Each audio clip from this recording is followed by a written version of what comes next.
오늘 우리에게 주시는 하나님의 말씀은 마가복음 14장 12절에서 21절까지 말씀입니다. 12절 무교절의 첫날 곧 유월절 양 잡는 날에 제자들이 예수께 여짜오되 우리가 어디로 가서 선생님께서 유월절 음식을 잡수시게 준비하기를 원하시나이까 하매 예수께서 제자 중에 둘을 보내시며 이르시되 성내로 들어가라. 그리하면 물 한 동이를 가지고 가는 사람을 만나리니 그를 따라가서 어디든지 그가 들어가는 그 집 주인에게 이르되 선생님의 말씀이 내가 내 제자들과 함께 유월절 음식을 먹을 나의 객실이 어디 있느냐 하시더라 하라. 그리하면 자리를 펴고 준비한 큰 다락방을 보이리니 거기서 우리를 위하여 준비하라 하시니 제자들이 나가 성내로 들어가서 예수께서 하시던 말씀대로 만나 유월절 음식을 준비하니라. 아멘. 유월절이면 예루살렘에는 방이 없었습니다. 보통 유월절에는 300만 명 정도가 이동을 했고 거의 보름 정도는 예루살렘에 머물렀습니다. 그래서 방 구하기가 하늘의 별 따기였고 방을 구한다고 해도 비용을 많이 지불해야 했습니다. 이런 이유로 예수님과 제자들도 방이 없었습니다. 이에 제자들이 예수님께 어디로 가야 할지를 물었고 예수님은 성내로 들어가면 누가 물 한 동이를 가지고 가는 사람을 만날 것인데 그 사람을 따라가라고 하셨습니다. 그리고 그 집 주인에게 예수님께서 제자들과 함께 유할 곳이 어디냐고 물으면 큰 다락방을 내줄 것이라고 하셨는데 제자들이 시키는 대로 했더니 실제로 주인이 큰 다락방을 보여주셨습니다. 결국 예수님 일행이 그 방을 사용하게 됐습니다. 어떻게 이런 방이 있었을까요? 하나님께서 이 방을 예비하셨기 때문입니다. 아마도 이 방은 이런저런 이유로 나가지 않았던 것 같습니다. 그래서 예수님과 제자들이 그 방을 사용하게 된 거죠. 주인 입장에서는 대목에 방이 나가지 않는 것은 큰 고민거리였을 겁니다. 그런데 그 고민거리가 나중에는 놀라운 축복이 되었죠. 이 방이 마가의 다락방이고 최후의 만찬과 성만찬이 있었던 곳입니다. 예수님께서 부활하신 후 이곳을 방문했고 초대교회 성도들이 모여서 기도한 곳이었습니다. 이곳에서 초대교회가 시작됐고 이 집 주인의 아들이 마가복음의 저자 마가였습니다. 방이 나가지 않은 것이 큰 축복이었죠. 베드로가 밤이 새도록 수고했지만 고기가 잡히지 않았습니다. 하지만 그로 인해 베드로가 예수님을 따르게 되었죠. 요셉이 감옥에서 나가고 싶어 했지만 술 관원이 약속을 잊어서 못 나가게 됐죠. 요셉이 크게 낙심했지만 지나고 보니 그것이 오히려 더 큰 축복이었습니다. 그로 인해 바로 왕 앞에 설 수 있었기 때문이죠. 바울에게는 육체적 가시가 있었습니다. 바울은 그것을 제거해 달라고 기도했지만 하나님께서는 3번이나 거절하셨습니다. 하지만 바울은 후에 깨닫게 됩니다. 가시를 제거하지 않으신 이유가 자신을 겸손하게 만드시려는 하나님의 놀라운 뜻이었다는 것을. 내 원대로 되지 않을 때 믿음이 없는 사람은 불평하고 원망하고 낙심해서 신경질을 냅니다. 하지만 믿음의 사람은 내 뜻대로 되지 않아도 하나님의 더 크신 계획이 있음을 믿고 감사합니다. 합력하여 선을 이루실 하나님을 바라봅니다. 하나님을 신뢰하기 때문이죠. 지난 삶을 돌아보니 제 뜻대로 되었더라면 목회를 안 했을 겁니다. 정말 중요한 순간에 제 뜻은 거의 다 막혔었습니다.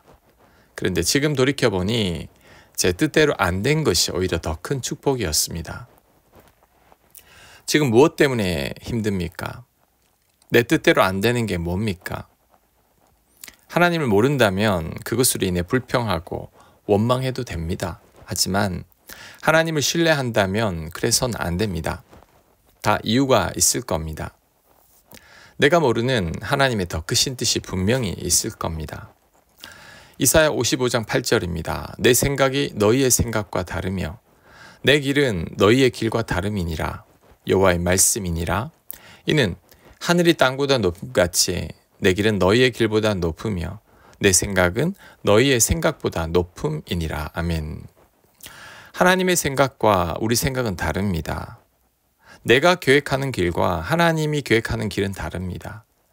하늘이 땅보다 높은 것 같이 하나님의 생각은 우리 생각보다 높고 하나님의 길은 우리 길보다 높습니다. 그러니 우리는 모든 상황 속에서 감사해야 합니다.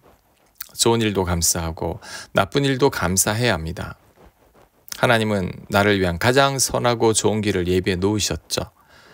하나님은 최악의 상황을 최고의 상황으로 바꾸시는 분입니다. 우리는 그것을 믿고 하나님만을 소망해야 합니다. 그럴 때 하나님께서 가장 큰 은혜로 채우실 겁니다. 마가의 다락방을 축복한 것처럼 우리를 축복할 것입니다. 이것을 확신하는 것이 진짜 믿음입니다.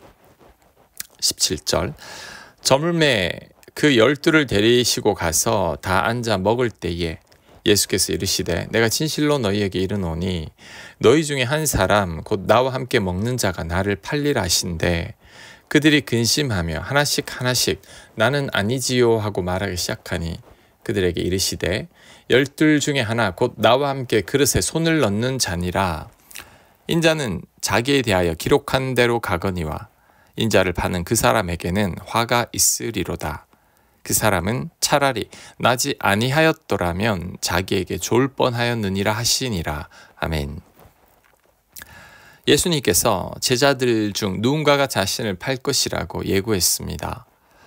자, 왜 이런 말씀을 하실까요? 가롯 유다에게 기회를 주는 거죠.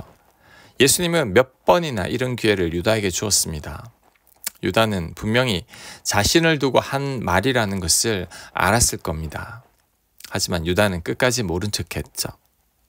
그리고 끝까지 돌이키지 않았고 결국 예수님을 팔게 되고 그 후 죄책감에 스스로 목숨을 끊게 됩니다. 저는 유다나 베드로나 똑같다고 생각합니다. 예수님을 판 것이나 저주하고 부인한 것이나 그게 그거죠. 하지만 두 사람의 차이점이 있다면 한 사람은 돌이킨 것이고 한 사람은 스스로 목숨을 끊어버린 겁니다. 유다가 자살을 조금만 더 있다가 결정했어도 그의 운명이 완전히 바뀌었을 겁니다.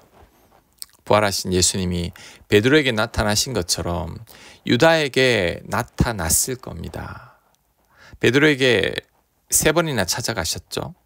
유다에게도 찾아가셨을 겁니다. 그러면 유다는 회복되는 거죠. 그런데 유다는 그 기회를 놓치고 말았습니다. 우리는 유다처럼 하나님이 주신 기회를 놓쳐서는 안 됩니다. 예수님은 유다에게 여러 차례 기회를 주셨습니다. 또한 우리들은 하나님의 때도 놓쳐서도 안 됩니다. 하나님께서 주시는 기회와 때를 미뤄서도 안 됩니다. 나중에 크게 후회하게 됩니다. 회개도 마찬가지입니다. 회개의 때를 놓쳐서는 안 됩니다. 죄를 깨달을 때 즉각 회개해야 합니다. 하지만 유다는 돌이킬 기회를 놓쳤고 또한 회개의 기회도 놓치고 말았습니다. 그로 인해 스스로 목숨을 끊고 말았죠. 혹 같은 죄를 반복해서 저지른다고 할지라도 반복해서 회개를 또 해야 합니다. 예수님은 목욕을 한 자들도 발은 씻어야 한다고 말씀했습니다. 이게 무엇을 의미하느냐 하면 구원은 받았다고 할지라도 끊임없이 회개해야 한다는 말입니다. 그래야 언젠가는 그 죄에서 돌이키게 됩니다. 회개마저 하지 않으면 나중에는 그게 죄인 줄도 모릅니다. 죄에 무감각해지게 되고 결국 하나님을 떠나게 되는 거죠. 하나님은 계속해서 우리들에게 기회를 주십니다. 우리는 그 기회를 절대 놓쳐서는 안 됩니다. 그리고 유다의 죽음을 보면서 어떤 사람은 차라리 유다를 태어나지 않게 하시지 왜 태어나게 해서 저렇게 비참한 인생을 살게 하는지 의아해합니다. 이것은 하나님을 잘못 오해한 거죠. 하나님이 유다로 하여금 배반하게 한 게 아닙니다. 유다가 그런 삶을 선택한 거죠. 사울 왕이 택함을 받았지만 스스로 잘못된 길을 갔습니다. 하나님께서 사울로 하여금 하나님을 떠나도록 예정하신 게 아니죠. 이것은 잘못된 예정론입니다. 사울의 몰락은 사울의 잘못된 선택의 결과이죠. 그러니 우리들은 잘 선택해야 합니다. 하나님의 때를 놓쳐서도 안 됩니다. 남은 인생 지혜롭게 잘 선택하는 모두가 되시길 바랍니다. 후회하지 않는 인생 살기를 바랍니다. 아멘. 하나님, 잘 선택하는 저희들이 되게 하여 주옵소서. 기회와 하나님의 때를 놓치지 않게 하나님께서 은혜를 베풀어 주시옵소서. 특히 내 삶이 내 뜻대로 안 될 때 그때도 하나님만을 더욱더 신뢰할 수 있는 저희가 되게 하여 주시옵소서. 예수님 이름으로 기도합니다. 아멘.